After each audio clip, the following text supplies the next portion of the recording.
Bonsoir à toutes et à tous. Donc moi je vais être très rapide parce que on arrive en fin de session, hein, donc je vais tenir 5 minutes. Je vous ai appris les slides que j'ai complétés.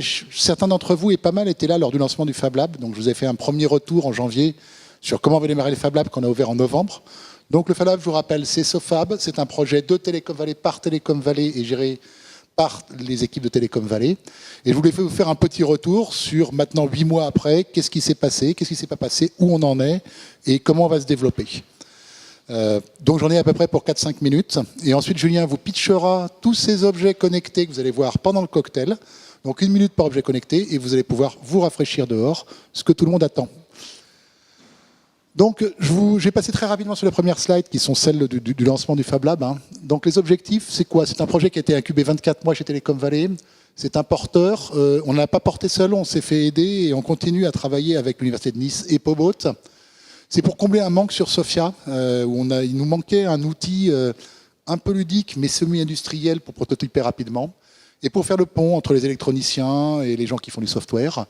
C'est un lieu ouvert à tous, et puis avec un mot-clé, donc c'est ouvert à tout le monde, les artistes peuvent venir, n'importe qui peut venir, mais on a quand même un ADN qui s'appelle l'Internet des objets sur Sofia, et on voulait en profiter. Et la communauté est le ciment de ce projet. Donc ces 4 temps que vous connaissez, hein, c'est ouvert aux étudiants et aux scolaires, c'est ouvert à tous les gens qui le désirent, donc vous êtes dans vos entreprises, vous vous embêtez entre midi et 2, vous avez marre de manger un sandwich ou d'aller à la cantine, entre midi et 2, venez à SoFab, c'est ouvert à tout le monde, vous allez rencontrer des gens hyper intéressants, créer des projets ensemble et réinventer le monde ensemble, et entre 17h et 19h. C'est la partie ProLab pour les gens qui veulent prototyper avec un petit peu moins de monde dans le Fab Lab, un peu plus tranquille, et éventuellement n'ont pas envie de partager ce qu'ils font au Fab Lab. Et puis c'est la partie club et associative. Je passe rapidement à une monnaie locale, une monnaie virtuelle qu'on a créée qui s'appelle l'écrou.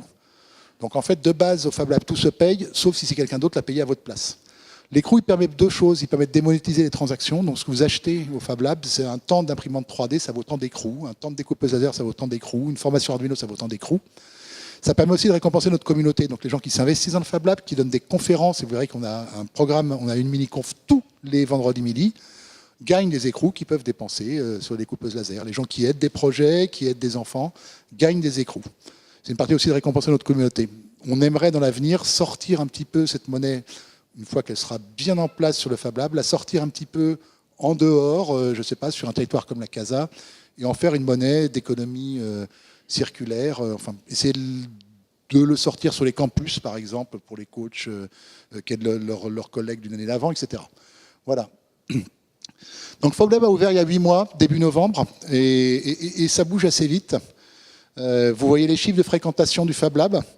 Donc on monte en puissance, hein, où on reçoit à peu près entre 150 et 160 personnes, entre 150 et 170 personnes par mois. Je pense qu'on en aura encore plus sur juillet, août, il sera fermé, parce que le campus étant fermé, on ne peut pas accéder au Fab Lab, donc on va être obligé de fermer en même temps que le campus. Sur quelle population? Donc, je vous donne des chiffres de janvier, j'aurais pu vous les reprendre mois par mois, mais ce n'était pas très intéressant.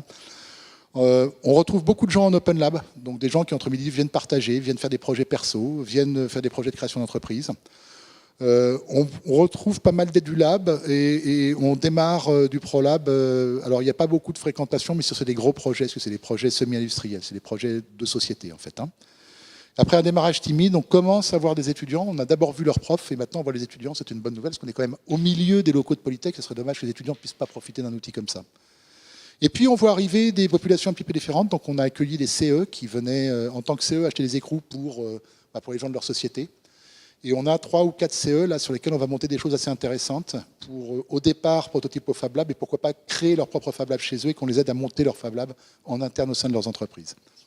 Mais bon, c'est assez compliqué parce qu'ils sont sur un budget annuel, etc. Quelques exemples d'animation, hein, donc mini-conf, animation. Tous les vendredis midi, c'est ouvert à tous. Venez au mini-conf, c'est tous les vendredis midi. Je ne crois pas qu'on ait sauté beaucoup de dates depuis le début. Donc quelques exemples Alors, il y a des mini-conférences, il y a des animations, il y a des ateliers. Donc les mini-conférences, je vous laisse lire quels sont les sujets qu'on aborde. Ils sont divers et variés, ils sont aussi bien sociétaux que techniques. On anime aussi, si vous avez une association, si vous êtes patron d'une association, si vous voulez un soir faire découvrir le Fab Lab aux gens qui ne sont pas du tout dans le domaine, n'hésitez pas. On vous accueillera avec joie, on expliquera comment marchent les machines, à quoi ça sert. On a reçu la jeune chambre économique d'Antibes qui sont majoritairement des comptables, des assureurs, et ils étaient ravis et ils sont revenus parce qu'ils ont trouvé des choses qu'ils ne connaissaient pas. Donc on a partagé avec eux. Donc c'est aussi les ateliers, donc des formations Arduino qui ont démarré assez fort, donc on en a déjà fait 2 ou 3. On risque d'en faire une autre fin juillet et on met en place le programme de septembre. Donc Marc, le Fab Lab Manager, qui vous accueillera en bas sur l'estrade tout à l'heure, est là pour vous donner toutes les dates. Donc des formations Arduino, on a vu un père arriver avec ses 2 fils par exemple, ce qui est pas mal comme idée. Et formation ouverte à tous, donc on a différents niveaux et vous repartez avec la carte Arduino qui va bien. C'est aussi dans l'avenir des choses un petit peu plus importantes. Donc là, je vous parle de l'avenir, je n'ai pas mis sur le slide. Donc c'est aussi la réunion, pardon, j'ai oublié la réunion Interfab. Donc Julien et 2 bénévoles sont partis à Interfab à Toulouse rencontrer les autres Fab Labs de France, ce qui permet, 1, de se faire connaître, 2, de se benchmarker. Et on a vu qu'au bout de 6 mois, on était vraiment bien avancé et qu'on avançait très très vite. Ça a permis de nouer des liens avec des Canadiens, si je me souviens bien, sur des projets particuliers. Donc c'était des Fab Labs francophones. Et puis, ça permet de rencontrer des gens avec des projets très intéressants. Et puis, dans l'avenir, c'est aussi, sachez que le Fab Lab déménagera. Donc, le Fab Lab, il ne va pas rester tout le temps ici. Alors, on ne le déménage pas trop parce que c'est un peu lourd. Rien que pour monter la découpeuse ici, il faisait bien chaud, c'était un peu ardu. Mais le Fab Lab se déménagera pour la fête de la science qui aura lieu au mois d'octobre au Palais des Congrès d'Antibes-Juan-les-Pins. Donc, il n'y aura pas que le Fab Lab, il y aura plein de choses. Donc, la fête de la science, on déménagera le Fab Lab pour montrer de la découpe laser, pour monter de l'impression 3D, pour faire des formations Arduino, des prises en main Arduino, etc. Au mois d'octobre, dans les beaux locaux du Palais des Congrès d'Antibes-Juan-les-Pins. C'est aussi Industria, donc Industria est organisé par la CCI et la PIM, donc des industriels, donc des gens qu'on ne connaît pas en règle générale quand on travaille ici, où on est entre gens du numérique. Et moi, j'étais voir les gens qui organisent Industria, en leur disant, écoutez, moi, ce que je vous propose, c'est que les gens du numérique viennent rencontrer les industriels. Les industriels, c'est des gens qui pilent de la tôle, qui fabriquent des boulons, enfin, qui font des choses très intéressantes, en particulier à Carrosse, dans la vallée du Var, mais aussi à Mouansartou. Et le but, c'est de se rencontrer, d'échanger ensemble, sur savoir comment on peut travailler intelligemment ensemble sur notre territoire de la Côte d'Azur.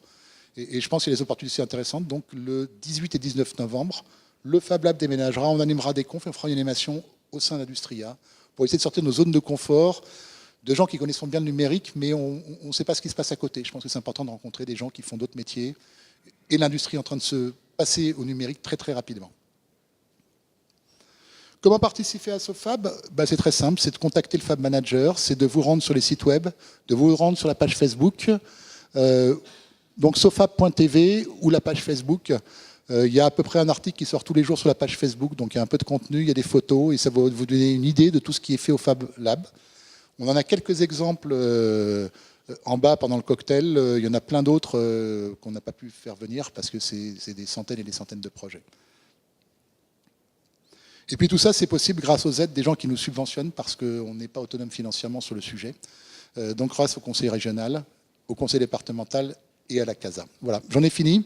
Julien va vous pitcher avec les porteurs de projets ou sur les porteurs de projets. Avec les porteurs de projets, 1 minute par projet que vous allez voir en bas. Et vous aurez le droit d'aller vous rafraîchir et surtout de regarder tout ce que les gens ont à vous présenter, tout ce qu'ils ont inventé.